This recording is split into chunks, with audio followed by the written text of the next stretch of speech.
Ladies and gentlemen, welcome to Marketing Monday, a special Marketing Monday about an inconvenient topic. Today's Marketing Monday is about public perception. It's about lies and inconvenient truths. It's about things that happen slowly and then all at once. It comes from an Ernest Hemingway quote about going bankrupt. How'd you go bankrupt?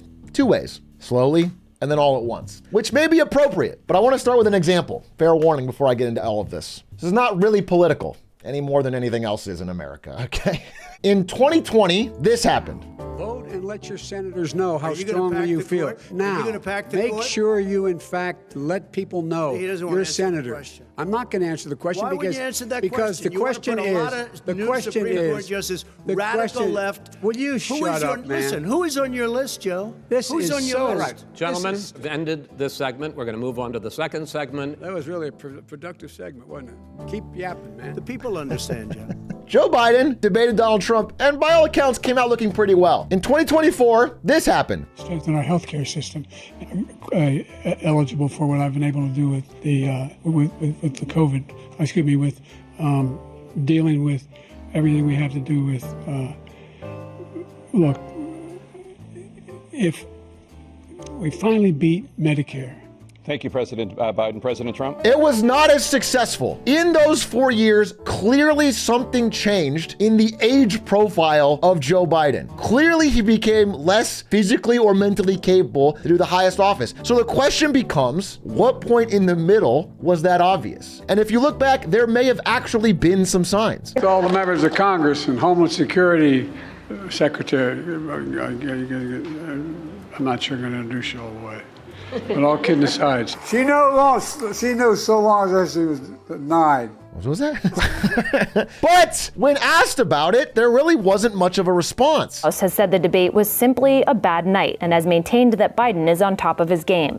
He's on fire. He's ready to go. Questions about it were denied or deflected, and most people, especially people that don't follow politics that closely, myself included, by the way, assumed these were gaffes and not the sign of something larger. But slowly, doubts about his age started to build. And then, on the night of the debate, when this happened, it became all at once. They were tied in May. After the debate, it was a free fall. And what I'm saying is, this wasn't just true starting on this night. It was true many days going into here. But it takes a sentiment shift to change the minds about something big. If there's an inconvenient truth, people will ignore it until one day it becomes too big to ignore and then things change quickly. But it's not a political measure. This is Biden's an example here. And so things that we thought were impossible, like replacing Joe Biden, suddenly become possible. In August, the beginning of last month, Biden said, "I'm not dropping out unless the Lord Almighty comes down." 2.5 weeks later, he dropped out. Things that were impossible, that we think are completely out of the realm of possibility, suddenly become possible. Now, let me get to my main point. Completely unrelated, I've been reading a lot of finance articles about this country. And one thing you'll notice is that when consumers are asked about the state of the economy, they're negative. However, it's consistently downplayed. Why are Americans so gloomy about their great economy? Is it a vibe session? The vibes must be down because the numbers are up. People are basically wrong. 59% of Americans wrongly think the US is in a recession. That, to me, makes me go, And I remember an interview with Jeff Bezos from a while back. And there was a quote from there that stuck with me for a while. I have a saying, which is when the data and the anecdotes disagree, the anecdotes are usually right. And it's usually not that the data is being miscollected. It's usually that you're not measuring the right thing. You know, if you have a bunch of customers complaining about something and at the same time, you know, your metrics look like they shouldn't be complaining. You should doubt the metrics. I agree with this incredibly hard. This reminds me of when I would work at Twitch and we would launch a product and have a bunch of numbers telling us how great that product is. But then I would ask users or look around and just see that nobody was using it. I think we're measuring the wrong thing. I think we need to look a little deeper. America's recession signals are flashing red. Don't believe them. Let me look a little bit deeper. And I thought about it and I was like, well, let me look to an expert. And I said, well, who's a better expert than the Federal Reserve? I'm sorry, the chairman of the Federal Reserve. So I went to the chairman of the Federal Reserve and he said, no recession on the horizon. Sorry, this is the wrong one. This is Ben Bernanke in 2007. That's our old chairman. Let's ask our new chairman. I'm sorry, this is wrong. Jerome Powell says there's no recession on the horizon. You know, when I hear something like that, again, I feel like I'm hearing something similar to this. He's on fire. He's ready to go. Where I'm being told something that I don't think adds up, but is like just designed to keep things rolling. So let's start with a few inconvenient details that may not line up with this line of thought. And again, at the end, I'll tell you areas that I'm wrong or could be wrong and what this all could mean. But I just want to go through a few key areas. We'll start with employment. 2 months ago, I watched Jerome Powell speak, and he said, "We expect labor market strength to continue. Things are good." 5 days ago, I saw him speak, and he said, "The cooling in labor market conditions is unmistakable."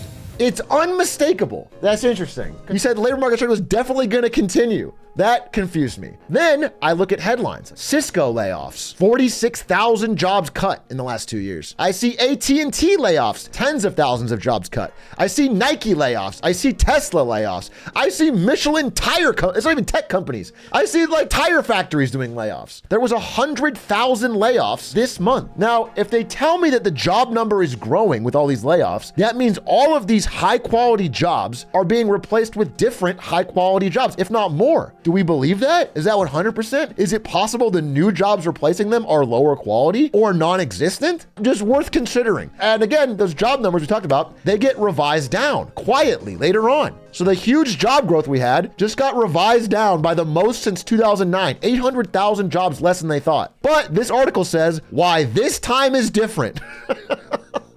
And unemployment has been one of the big reasons that people say the economy is good. Unemployment is so low. If the economy is so bad, why is the unemployment rate so low? It was a great question when it was asked by Rebecca Blank in 2008.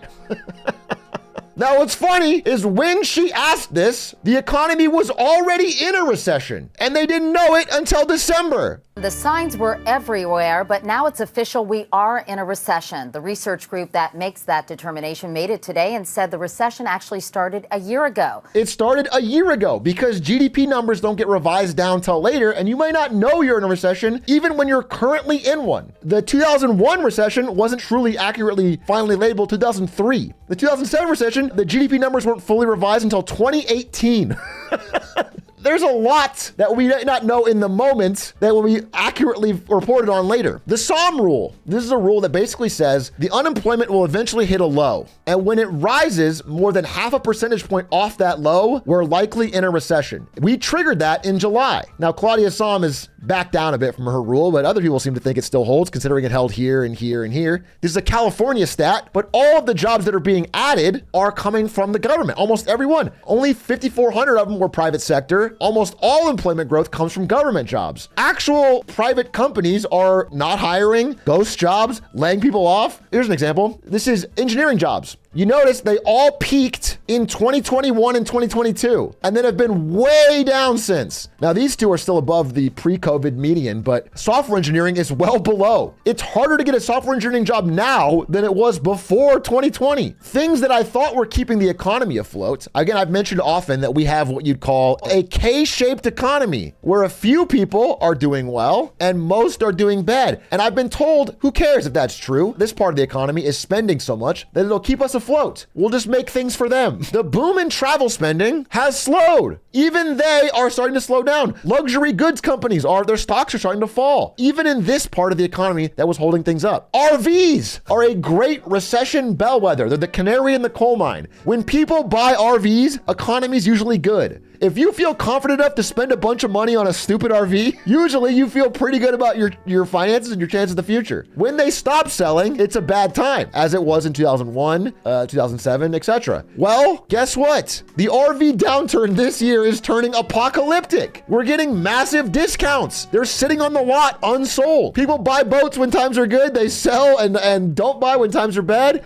The largest boat dealership just filed for bankruptcy, owing millions. Consumers that have recently been spending like crazy are starting to get tapped out. Americans now pay as much interest on their combined non-mortgage debt, this is like student loans, credit cards, etc., as they do on their mortgages. That's never happened. Speaking of bankruptcies, by the way, corporate bankruptcies are soaring above the pandemic era peak. We had a record number of bankruptcies in 2020 as everything shut down for COVID. Until now. But what I'm saying is each one of these to me represents a crack in the dam. And eventually, like Joe Biden's debate debate night, they add up to something. And then things can change quickly. Transition to serious delinquency. This is 90 days late. Credit card payments, way up. The one that's still way down, student loans. This is because people aren't paying, which isn't a problem until September 30th of this year, at which point they start reporting this to the credit agencies. That's whenever you start getting your credit destroyed for not paying student loans. And then suddenly people that were not paying their student loans can't get the same credit card limits. They can't get the same borrowing limits for cars and housing. Is that going to affect the economy? Maybe. Nobody's talking about it. People's self-reported probability about not being able to make the minimum debt payment over the next 3 months. This is for young people under 40, rising off the COVID lows. Does it stop here? Does it continue? That's the question. This is 30-day delinquency. People with 780 and above credit scores are seeing a 42% rise in delinquencies on their mortgage. That's employment, that's credit. What about housing? Housing prices, again, inflation adjusted, are at all-time highs, above the 2007 peak. 90% of American consumers think now is a bad time to buy a home. What that means, if you're trying to sell, it's also very difficult because there's no buyers. If you live in one of these 8 states, specifically, big ones are Texas and Florida, the number of homes for sale is now higher than it was in 2019. These 8 states had a huge pandemic-era boom in buyers and prices that is now unwinding. It seems like a bubble popping. Here's a neighborhood in Florida and the number of houses for sale. It's all of them. And they all think they're gonna get 3 million, 2.5 million. You'll notice markdowns as motivated sellers start to flood the market and hopefully unload their house. They can't find a buyer. And when that becomes a flood is an appropriate word because in Florida, there's another reason housing is losing its value. Let me give you an example. Here's Lee County, Florida. It has 20,599 homes for sale. Well, Lee County has a population of 822,000. If you extrapolate that out, if you apply the Lee County rule to the government, the rest of the country, that would be 8.4 million homes for sale. The peak of the downturn in 2007 was 4.5 million. If you're in a place like Lee County, you are literally twice as bad as the Great Recession. Nearly half of real estate investors have lost money on a single investment. 45% say a bad investment almost ruined them financially, and 40% wish they never started investing in real estate in the first place. This is people saying this before half people lost money on real estate, and we haven't even gone down in prices yet. Everyone tells me when you mention all of these inconvenient truths, and everything I put here so far is true. Whether it leads to conclusions I'm saying, I can't tell you. I don't know. But I do know that it's true. And when you bring these up, people will tell you, don't worry. The Fed is going to cut rates. They're going to cut interest rates. They're going to make it cheaper to borrow, and everything will be saved. We'll talk about that later. Next thing I want to talk about, AI. Every company, when you ask them to sell me this pen, will tell you it's AI powered now. And so far, only one company has really seen truly increased revenues from AI. The Big N, because they sell the shovels to everyone else trying to do the gold rush. And NVIDIA Rally has minted untold millionaires, including employees who are too busy to bask in their new wealth. Not all of them. Some of them are streamers. I thought this headline was so interesting, especially combined with a couple other headlines. There was this one that said that NVIDIA tops Microsoft as the world's most valuable public company. Jensen Huang was signing titties. A man who was a basically unknown CEO 2 years ago is now a rock star signing titties. The NVIDIA parking garage I used to not only park in, but take naps in. You will now see, if you go there today, supercars. Everyone there is so fucking rich. And I start to remember certain headlines from the past. Cisco briefly tops Microsoft as the world's most valuable company in 2000. They all went out and bought cars and jewelry and furs. I don't think NVIDIA is exactly like Cisco, and I say this honestly. As someone who's worked there, NVIDIA I think is a much better company, and they have more real revenue. But I do know that history does rhyme sometimes, and there's clearly some similarities. And it's not just NVIDIA, okay? We've got a few key areas that are so concentrated. NVIDIA alone is 6% of the S&P 500. That's everyone's retirement fund. When you put money in it, 6% of it is going to just one company. That's worrying. So today, when NVIDIA released their earnings, the entire US economy seemed to bank on them. And thankfully, they seemed all right. But it's a scary spot to be in. I thought it was building to an AI winter because all of this hype has gone into NVIDIA AI, Google AI, Facebook AI, and we haven't seen any actual revenue generation from most of them. People aren't spending money on them. They're not earning the money that all of the billions of spending should be worth. But when I look into it more, I'm noticing that the consumers are not the target of AI spending right now. The average consumer is actually getting more and more skeptical of AI in general. Dude, as early as last year, if you ask someone to describe AI, they would use the words futuristic and innovative. Now this year, they say controversial, not real art, fake, soulless, ripoff, boring. People's attitudes are souring. However, it's still being used. But what are those areas? Here's one. A dude upper decks a Zen. Maybe I'm a gangster too.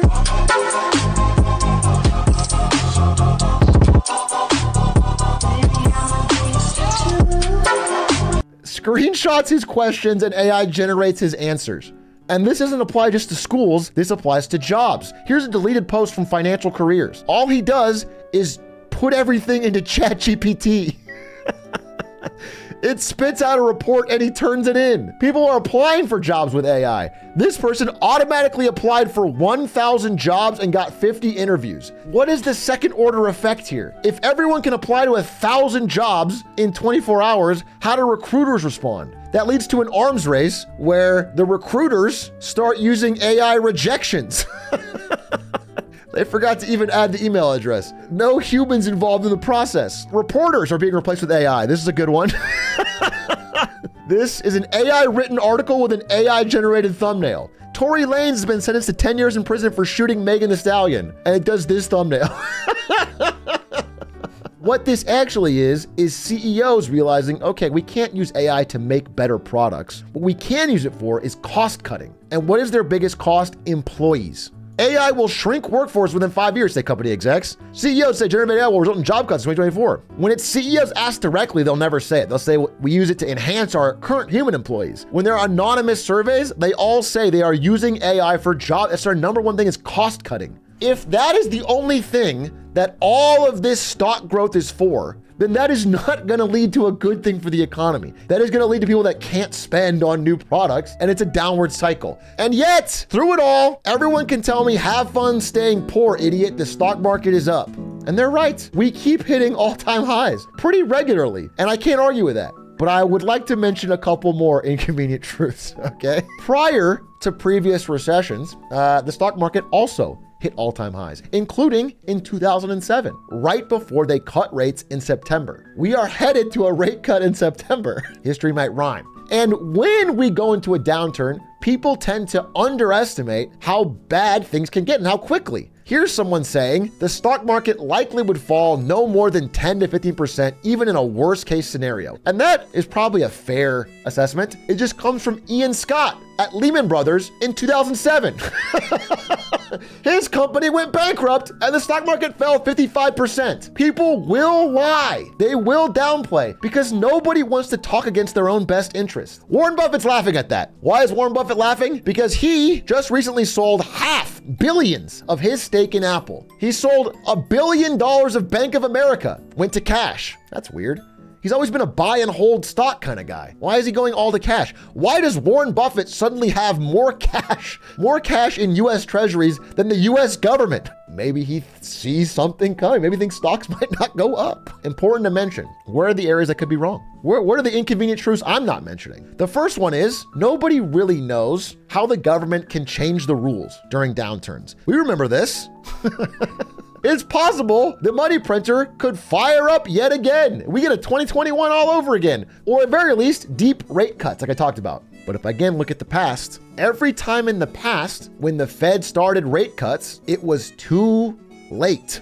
In 2000, they pivoted. It was too late. We got a recession. 2007, they pivoted. It was too late. We got a recession. Is it possible that with the unemployment rate already rising, it might be too late this September for a rate cut? When the Fed pivots, stocks crash by more. 50% down in 2007 after they pivoted. Markets soar after Fed cuts key rate 0.5 point. This is in 2007. It rallied instantly, and then it fell 50%. It's almost like the idea of rate cuts is more powerful than the actual cuts. We now have real inflation and consumers are angry about it. And when you print a lot of money, they get bad inflation. So this option may no longer be the same on the table. In 2001, when we had a recession, we had a budget surplus. It was a different time. Since then, this has happened. This economy is growing. The growing economy has yielded more tax revenues than anticipated, and because of fiscal restraint, those tax revenues went to reduce our deficit. Nice. With Congress to set priorities, we can be fiscally responsible, and we can head toward balance, and that's exactly where we're headed. Nice. Oh. Okay, so George Bush lied. That sucks. But I want to be very clear. Obama! We cannot and will not sustain deficits like these without end. Yeah! Oh, no, what? Obama lied? We have a country that's essentially a debtor nation right now. So we're going to make our country wealthy again. Oh, Trump lied? How is any human being going to bring down the debt? I mean, what are you going to do? Okay, the country is going to start growing, and when we do that, we pay it back so easily. How? It's easy to pay it back. Let's look at the facts. The federal deficit went up every single year in the Trump administration. On my watch, things have been different. Oh, will they? Oh, no! We've had 30 years of government spending more than they take in tax revenue because they refuse to raise taxes and they refuse to cut spending. In fact, they increase it. And that leads to inflation. Until recently, that inflation has been contained to assets. It's been hidden by only inflating asset prices in the stock market and in housing. But now it is broken through to regular items like groceries and goods and things people use day to day, and they can no longer ignore it. Biden seems to think he's fixed it. Has the U.S. beat inflation, Mr. President? Yes. I told you we're going to have a soft landing. We're going to have a soft landing. My policies are working. Start writing that way, okay? And Mr. President, anyway, thank you. There's a few inconvenient truths that people like to talk about with Biden, which is number one, the United States has become an energy superpower during his administration. It has become an oil exporter instead of a massive oil importer. This could be something that is unique to the United States that allows them to have more growth than I am expecting. Another thing, the CHIPS Act, all of the money we've spent on manufacturing. There is a manufacturing construction boom in America. Now, this is a small number. I want you to know, it's been beaten down for so long. This is not like a game-changing, save the economy kind of thing, but there's something there. The third possibility, worth mentioning, is that America, USA, baby, we're the cleanest dirty shirt in the laundry. China's bad, Canada's bad, Australia's bad, UK's bad. Everyone's economy's so bad that just by having a few things like this and the strength of the US dollar, we might somehow benefit. All the things I mentioned at the beginning of this presentation are true, if not more so, in other countries. Canada has 300 Canadians filing for bankruptcy every day. Not even companies, Canadian people. The German economy has been hit with surprise after surprise after surprise of negative economic growth. They're an economy that relied on cheap Russian energy. Then they blew up their own nuclear plants and someone else blew up the Nord Stream pipeline. Now they have only expensive energy. They're in trouble. But I tend to think those things only make the problem in America worse. I think when someone coughs in a different country, the disease spreads to America. I think having a global economic downturn is not beneficial for anyone. And I don't think there's a flight to safety. It's worth mentioning what you should do. What can you do as an individual if we're headed into a downturn? Number one, probably don't quit. The number of good jobs seems to be shrinking. There's more ghost jobs. It's difficult to apply. Second thing is, be careful with high interest debt. Pay it down if you can. If you have a big credit card bill or a big Klarna bill or a big Afterpay bill, focus on getting that down before buying something new. Having a high interest debt payment going into a recession can be really bad. Even if I'm wrong and things are fine, you're not going to regret it. You're not going to regret paying down your interest. If you have money to invest, maybe put it in US Treasuries. Right now, you can get 5.5%. Again, you can put it into Nvidia and gamble on their earnings. You can put it into Bitcoin and maybe get a higher return, but there's risk. If you want to avoid that risk and stay a little bit safer, you can go to Treasury Direct and buy US Treasuries. This only exists for a little while longer and then they're cutting rates. Or you can do what most Americans are doing, drain your stock portfolio to shovel it into sports gambling. A real article from yesterday. Americans are draining their savings and they're putting it into sports gambling. Maybe you can do that too. Thank you for watching Marketing Monday. I appreciate it and I wish you the best.